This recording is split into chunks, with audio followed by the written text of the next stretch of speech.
Actually, I do have to push some of this. All right, Jay Jordan.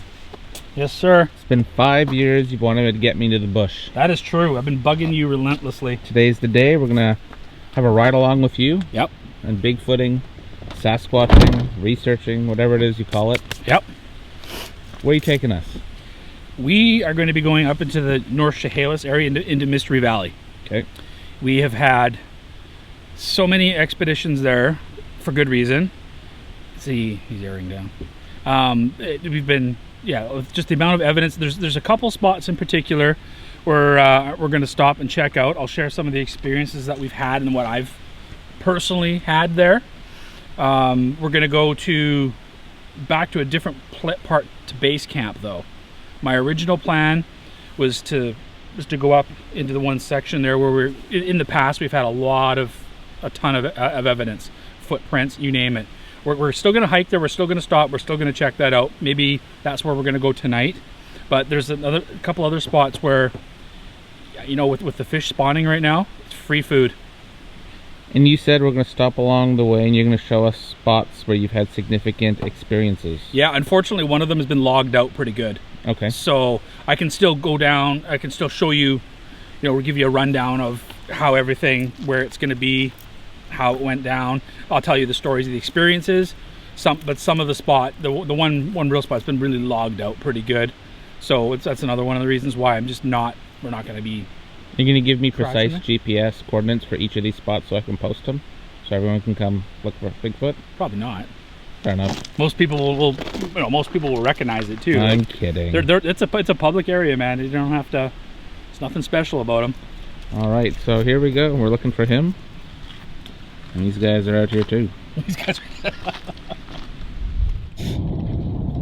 So Jay, we're officially off the grid, deep into the Chehalis Mountain, Harrison area. What's our first stop? Our first stop isn't actually going to be until Mystery Valley. So we do have a couple places where I can point out some things in the Hale Creek area, but we got a ways to go before we get there. At least when it pertains to anything Sasquatch. The majority of all the sightings, the reports that we get from the First Nations and stuff like that, it's all Mystery Valley area. Now, how do you get reports? How does it work? I know how ghost hunting and getting reports about that stuff works. Walk me through Sasquatch reports. Sasquatch reports usually come in whether via, just like Paranormal, come in via email, phone calls, on the website, and then you kind of sort of dole them out that way. Majority of the stuff that comes in though, so, much like with Paranormal, we have somebody who weeds out. They all get put into different classifications of sightings or reports. Whereabouts are we on our expedition, Jay? We are coming up to the Hale Creek area. Okay.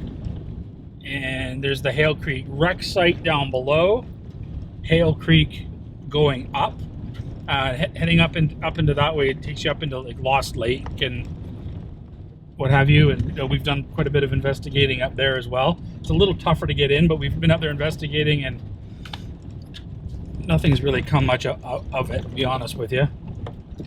To be up in that area, we just like to pick an area and stick with it. John Green gave us some really good advice one day, and when we first started out, this is when he was alive, but his advice the one time was don't ambulance chase. Every time you get a report, every time you get something like that or any kind of information that way, don't just go running around all these different locations all over the place. His theory is find a good location you think is going to be good and just keep working it. Keep working it. Do it for literally years at a time. Keep working that same area. If you have found evidence there, right? This is just the ambulance chasing, and he says that was the one thing he could ever do, or in John Green's career involving Bigfoot, that's the one mistake, and it's one thing he kind of regretted, was when he started out. Like he would get phone calls oh, we found all these prints, down in California, and he would go down there and find the prints. Half the time they're all eroded by the time he gets there, and he says just ambulance chasing. He says like, we wasted a lot of time. He says literally there's Hale Creek right there. He says that I just stayed in my own backyard and just worked the area here because there was more than enough evidence in this area where we are to just keep working it. He says it just would have been more successful. Now, you were talking about curiosity boxes. What are those? Curiosity boxes would be, I think in the future, or one of the things I would like to try is stop running out here trying to chase down a Sasquatch. I don't think it works. It's not working. Sasquatch know you're there, so running around making a bunch of noise in the bush is just not really doing anything. I think to change things up, one of the things we've been trying to do is to draw them into us. I'm very positive that Sasquatch, I mean, there's been a lot of reports of them observing campers. So what we want to do is be those campers that are doing things differently than what other campers are doing. Undercover Sasquatch. Yeah. So some of the things that we've done is we've actually set up a tent way up on a cut block, and we've buried a bin with a cell phone in it. And in the cell phone, it's playing Joe Rogan podcasts. It's awesome. Pretty loud, and then we just leave it. And we, of course, we'll set up cameras on it and stuff like that. We're just hoping that, maybe we're gonna have more luck drawing something in to like, what's going on here, rather than, like majority of any kind of wildlife is just gonna, like, people included. If you're coming at them almost, shall we say, almost aggressively, like all these noises, of course they're gonna hightail it out of there. Why wouldn't you? Any animal does. I would. People do. And why don't people find Bigfoot? You had a really good example or theory on this earlier.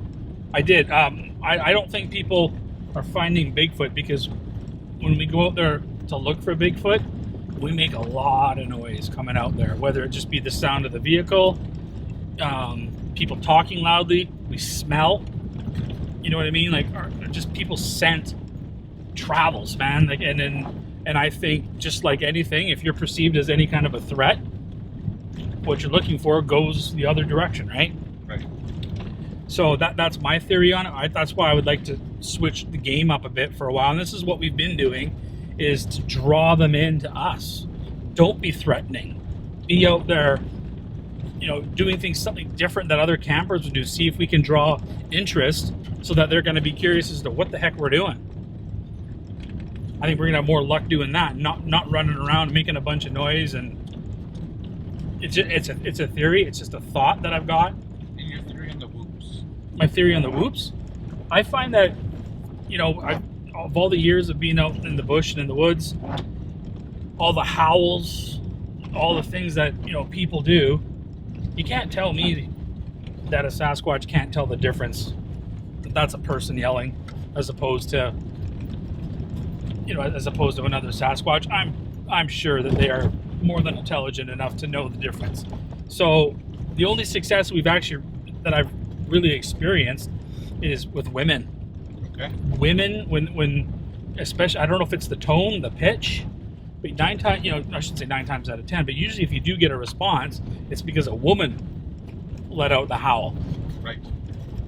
And that is just from my personal experience. We've had a lot more luck with women doing their howls, because we always have lots of women on our team. And that's one of the reasons why we always, when we are out, whether it be doing an expedition or even just going for weekend jaunts, whatever, when we're out here, we like to include lots of women because they're less threatening, and just having women around seems to get a lot more response and evidence, everything like that.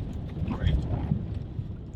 And when it comes to the whoops too, like I think that maybe Sasquatch, like the pitch, the tone of a woman's voice, maybe they have more trouble figuring out that that's not. Maybe it is another Sasquatch. Maybe the tone is different. And same with the whoops. Like, we've had more responses, shall we say callbacks, whatever, to whoops than standing there howling at the moon type thing. Right. And I don't, like I say, it could be just an acoustical thing with the sound, the pitch. That could be the big difference. I don't know. All I can say is this is what I've observed, right? Right. We've had better, every time we get a call back or something like that, or a response to it's never been when a man is up there howling. It's always been to a woman howling or a whoops. It's interesting. Yeah. I'm liking it. Hamish Corner. This, we can get, I'll tell you a whole bunch of stories about right here.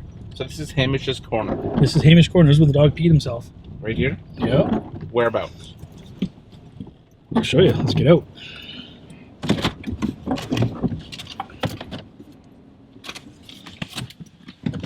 This is the part that's all logged now. Okay. This used to be a tiny little trail up. Okay. And none of this like when that incident happened, this was all thick forest.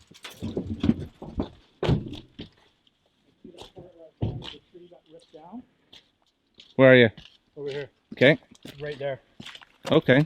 So we were camped literally right here. Right off the road. What's that? Right off the road. Right off the road. Yep. We were camped here. This is the incident with the dog. We were camped here, and then this was all had not been logged. This was all just forest. There was an old cut trail that went up right where this road is, and it went up quite a ways up. But we were camped here, so my truck would have been parked literally right here. Okay. Simon would have been parked, shall we say, right here. Right. This was still even all trees here. Campfire literally right here. Okay. And where the just up here to the right, you get around this corner, and then there's another cut draw up. And you go a little bit up there, and that's where that beaver dam and all that sort of stuff is. That's where the big wood knock happens. Crack. Wow. Up there. Okay. And we were sitting right here. The kids are going to bed. Right? Kids are going to bed. Simon and I are literally sitting here. The wood knock, and it was crystal clear. It was just up around the bend up here in the trees. And then I told you afterwards where that tree got twisted and ripped down. It was right there. Wow. So you think? So whatever it is, it grabbed one of these trees and pulled it right down the edge, and that's where it all... And that's when we were like, okay, we're getting out of here. So in your opinion, you feel Sasquatch could have been right there looking at you, letting you know, get the hell out of here? I would agree, yeah. Okay. 100%. And you got all this area here to hide, but whatever it was, it definitely wanted to get our attention, because I mean Sasquatches could probably be out here right now up there staring at us, and you'd never know. But for whatever reason, he wanted to get our attention, and it was not good. So originally where I wanted to camp tonight, Mike, was just up down on the other side of this ridge here. Okay. It opens right up.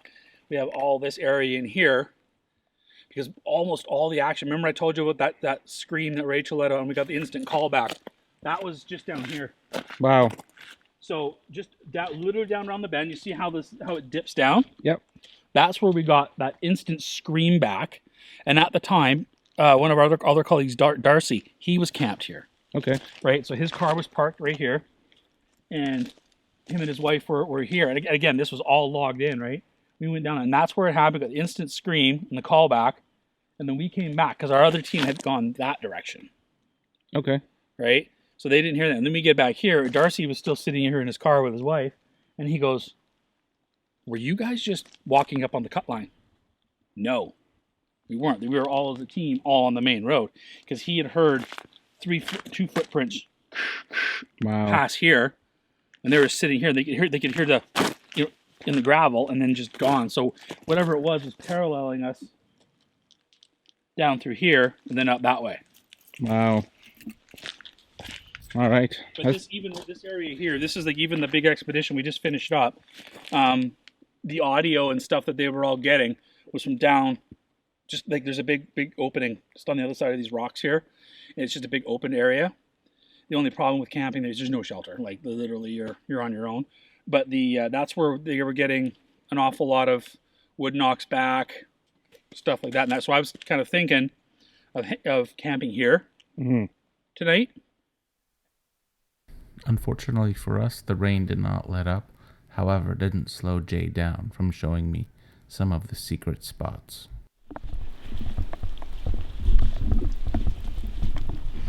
So we brought the therm with us, didn't we? we did.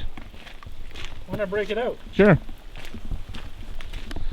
So what Jay and I are doing right now is he is showing me areas where they check and scout for locations to do their research. And this is called, what's this area called, Jay? This is Eagle Creek. Okay. Eagle Creek up here where we are right now has, for the most part, been gated off. It's been very, very freshly logged, as you can see. There's bear evidence everywhere. There's bear scat. All the berries are just finishing up. But this area is very intriguing to us. We haven't had a chance to really come up here and do much lately, honestly, because it's been just freshly ungated. What do you got there? This is the new FLIR cam. Okay, and what does this do for our viewers? It's a thermal imager. Okay. Thermal imager. So this, you can use it. It doesn't matter if it's day. It doesn't matter if it's night. It doesn't matter. This thing does not give a crap about your background lighting. It doesn't, nothing like that. This strictly picks up heat signatures. This thing can go up to literally half a kilometer to a kilometer away, depending on how much you want to zoom in on this one. This one is definitely one of the more pricey gadgets that we use. It's a $4,000 piece of gear. It certainly is.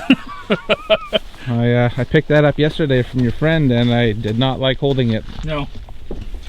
So, just go over what you're doing. What does a Bigfoot guy do in a spot like this? Right now, I'm just going to be behind you so we can see what you're doing. These cut lines in through here is what I'm looking for, and what I'm gonna be thermal imaging is all along these tree lines. Okay.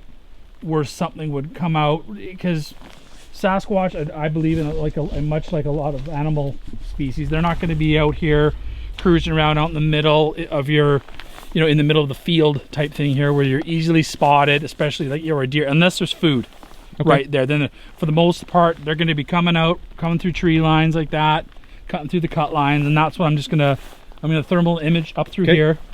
This will be the first time we've actually been here to use this. And I'm going to test this out and try different zooms.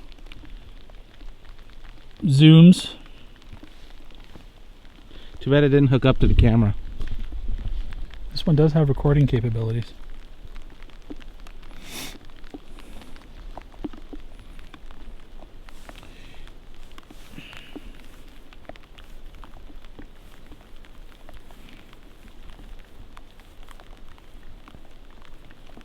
And you said when it's dark, we're going to return up here and see if we can see things in the cuts, correct? Absolutely.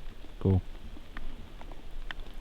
Again, not that see, the fog is really, really hindering. It's funny. So Bigfoot Day, we've planned this for a while here. Two bad things to do while Bigfooting is Bigfoot and fog and Bigfoot and rain. And what are we doing? We're doing both. No, the fog is really hindering this thing big time. I can see the trees, but like you get into the tree line, especially up higher there, it just looks, it turns into like a blob. Okay. Unfortunately, these things are not the miracle gadget, but they're very fair weather in that sense. Is it in without the mist and the fog, this thing works like a hot dam, man. Right. But on that side, and knowing that and moving forward too, like in all the years of, I don't like using the word hunting Bigfoot. I really don't like using researching. Researching, yeah. I don't like using the word hunting because it sounds like we're out to try to kill one.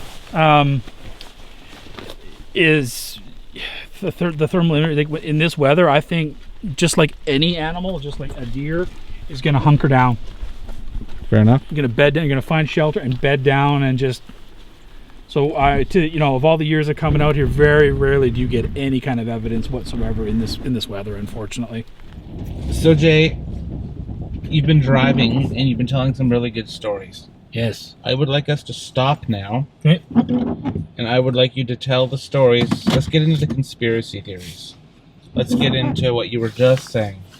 Well, what I was telling you about this story, it was written about in a book. It was the book written by Tom Powell, who's an investigator out of the States. He was saying the story about how he's not big on conspiracy theories or government conspiracy theories, but how the government may know a lot more about a lot of things than what they let out to the public. And he was telling the stories of a report that he got from a firefighter down in the States. I cannot remember for the life of me the state or what have you, but they were working on a forest fire. And something came out of the bush that looked like a big charred person, and it flopped down in front of them, literally. And they were trying to save its life.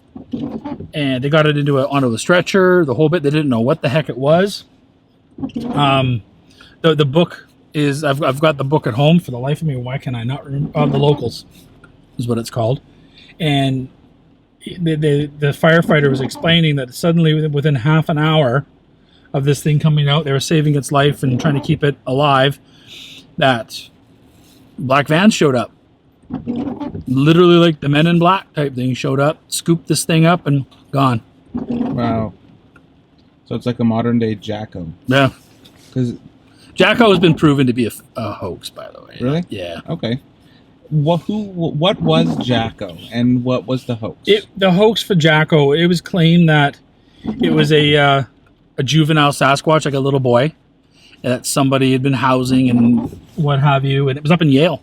Mm-hmm. Yeah. But it's been proven to be not correct. Okay. It never actually happened. Never happened. No.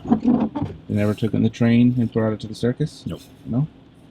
Story time. Story time. All right. That's what I was told. All right. So much like I've been told that a lot of people know about the Albert Ostman story, where he was claiming that he was picked up and taken away in his sleeping bag back in the 1920s, back to a cave with a family of Sasquatches, and then he escaped.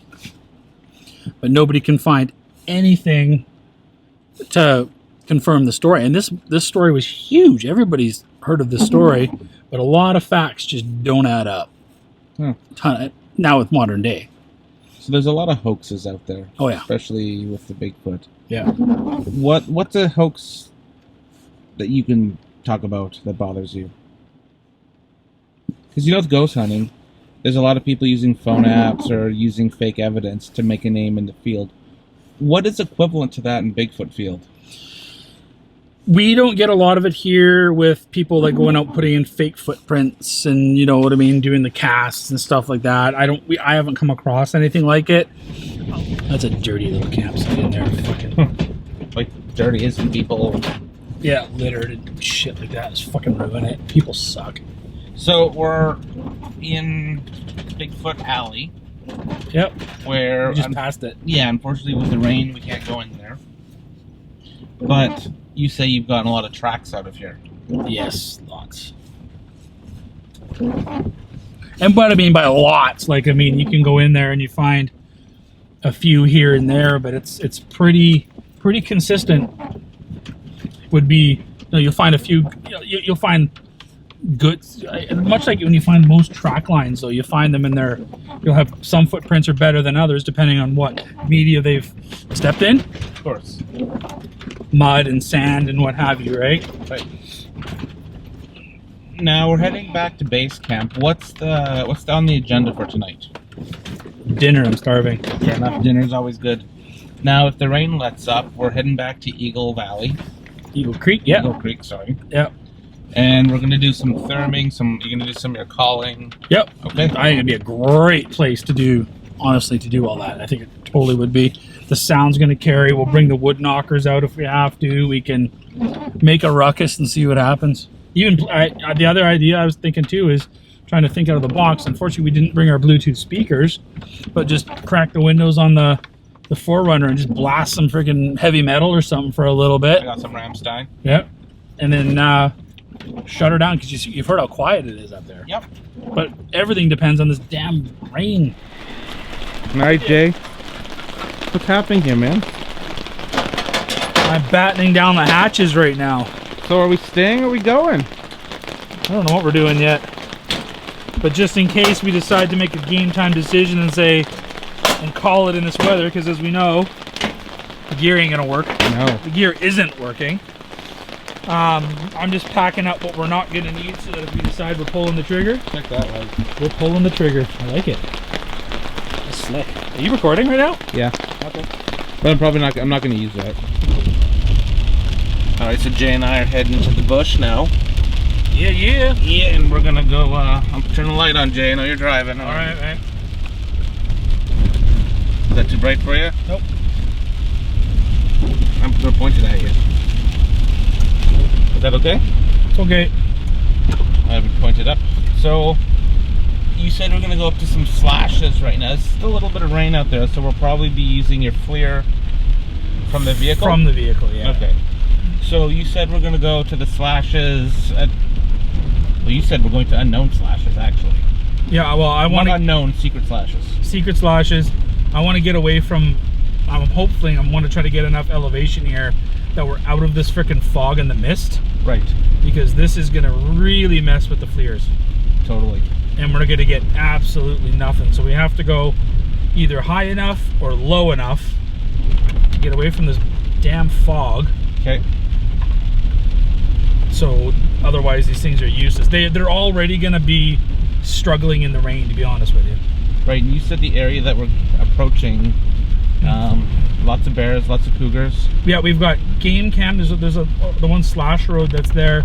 I've sent you the pictures. Yep. That big frickin' cougar, all the bobcats, bear, lots of deer. So Okay. there is a lot of activity up in this way, and there's lots of predators, and we've got them all on game cam. Just whoa, the wrong one we got on game cam. It's actually the same spot also. It's getting pretty close. Where we've actually set up another game cam along with a mirror. Oh wow. So we've got a mirror there, and what we're thinking is we're hoping that something's going to find it super curious and come check out the mirror, and even a cougar, you know, seeing itself in the mirror. I mean, who knows what it would do? It'd be kind of freaking neat, I think, I agree. to see that. All right, well, I'm going to turn my light off Okie dokie. so you can see the road properly, and hopefully we make it there. Yes.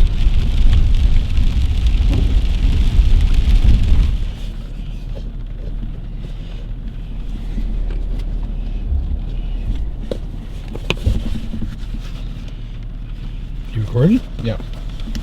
Cool. Let me kill the light.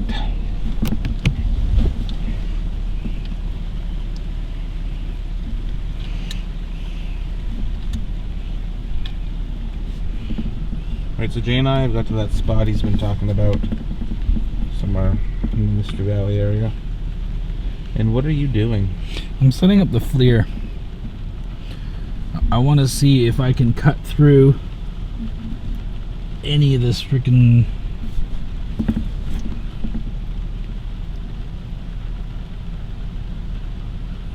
see if I can see through the rain or anything like that, and it's just not giving me anything.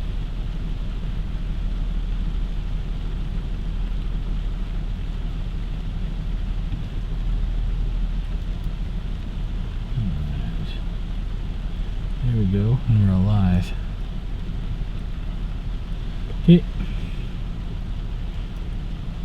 So you're at your unknown cut right now. Yeah. Well, you know what it is. I know what it is, the cut block. And the thermal, unfortunately, is not reaching very deep into the forest. What have you seen at this cut block? At this cut block? Yeah. We've got trail cam footage of everything: bears, bobcats, big cougars. I've showed you those pictures. Mm-hmm. There's been reports around here too, right? Yes. Has been, but it's all you know, since it's been logged out, things are just totally different. But we want to, it's still worth a shot, man. Absolutely. But we're not, unfortunately, this is as awesome as of a piece of equipment this really truly is. And you're looking for heat signatures, right? Correct.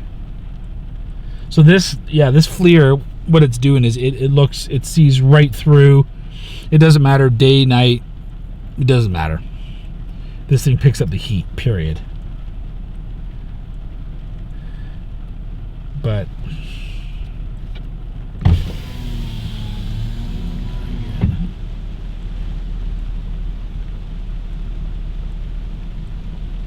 there is, the short distance that I can see, there is nothing moving. Not even a mouse. You said a lot of times people will capture like elk, bears, deer. Yep. At nighttime. Yeah, there's just last month, cow elk. Wow. We got a cow elk. I mean, it's not a Sasquatch by any stretch of the mind, but still kind of cool. It's kind of cool to see. Yeah. And she was just sitting there chilling, checking out. Don't know if she had a calf with her or not. We couldn't see that, but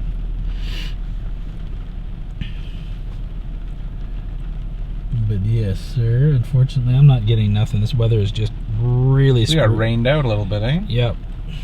So I guess we'll have to do a part 2. This was introduction to, I was going to say ghost hunting, Bigfooting. Yep, I would agree. I mean, if you've got the gear, yep, we've got the ability, we just gotta, even better now at this time of year, I think would be better off if we can, you know, check the weather report quick, and then maybe just do a, I mean, most of the gear I just leave it all packed now anyway, right, and just do a quick impromptu, like, hey man, I got a day off, let's go. Sounds good. All right, Jay, well, thank you for having me out for your Bigfoot ride along. It was about time. Unfortunately, had the weather cooperated, we probably could have had a lot more fun. You got alphaed by the weather. I got alphaed by the weather, man. It did. Yeah, It beat you. it did. All right. Actually, it beat both of us. It's different. It's different.